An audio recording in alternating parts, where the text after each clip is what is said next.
এবার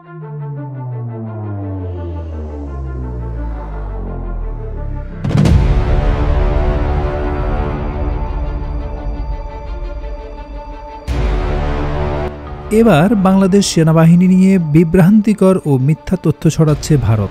গত ২৭ ডিসেম্বর ভারতীয় গণমাধ্যম আনন্দবাজার পত্রিকার অনলাইনে প্রকাশিত উর্দিতে বাঙালি গণহত্যার রক্তের ছিটে ৫৩ বছর পর বাংলাদেশে ফিরছে সেই পরাজিত পাক ফৌজ শিরোনামের প্রতিবেদনটিতে বাংলাদেশ সেনাবাহিনী সম্পর্কে বিভ্রান্তিকর ও ভিত্তিহীন তথ্য উপস্থাপন করা হয়েছে।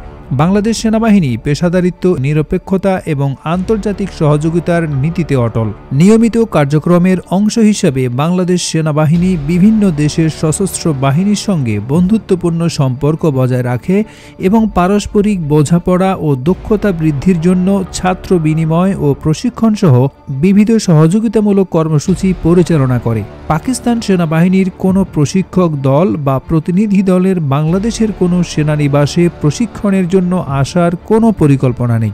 এই দাবি ভিত্তিহীন এবং বাস্তবতার সঙ্গে সামঞ্জস্যপূর্ণ নয়। এছাড়াও বাংলাদেশ সেনাবাহিনী তার চাহিদার ভিত্তিতে বিভিন্ন দেশ থেকে প্রয়োজনীয় গোলাবারুদ সংগ্রহ করে। সংবেদনশীল প্রতিরক্ষা বিষয়ে অজ্ঞাত প্রসূত মতামত অনভিপ্রেত, অযাচিত ও আপত্তিকর। সাংবাদিকতার সঠিক নীতি অনুসরণ করার বিপরীতে উক্ত সংবাদপত্রটি প্রতিবেদন প্রকাশের পূর্বে বাংলাদেশের আন্তঃবাহিনী জনসংযোগ পরিদপ্তর বা আইএসপিআর এর কোনো মন্তব্য বা ব্যাখ্যা গ্রহণ করেনি। এই উপেক্ষা প্রতিবেদনের নিরপেক্ষতা ও বিশ্বাসযোগ্যতা নিয়ে গুরুতর প্রশ্ন তোলে।